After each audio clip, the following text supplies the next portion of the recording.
Years ago, when one of our guys went into one of the grocery stores and miracles broke out, and a gal who needed a new hip was healed, and she's dancing around the cash register, and deaf ears are open. It's just a bizarre thing. But one of the stories was a concert pianist walked into the store that night, and he thought when he walked into the store, wouldn't it be great if all this pain went away?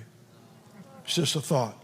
God took it as a prayer and sent some guy from here that was hungry for donuts that he never got, into the store, and he got dramatically healed of carpal tunnel that was very, very serious.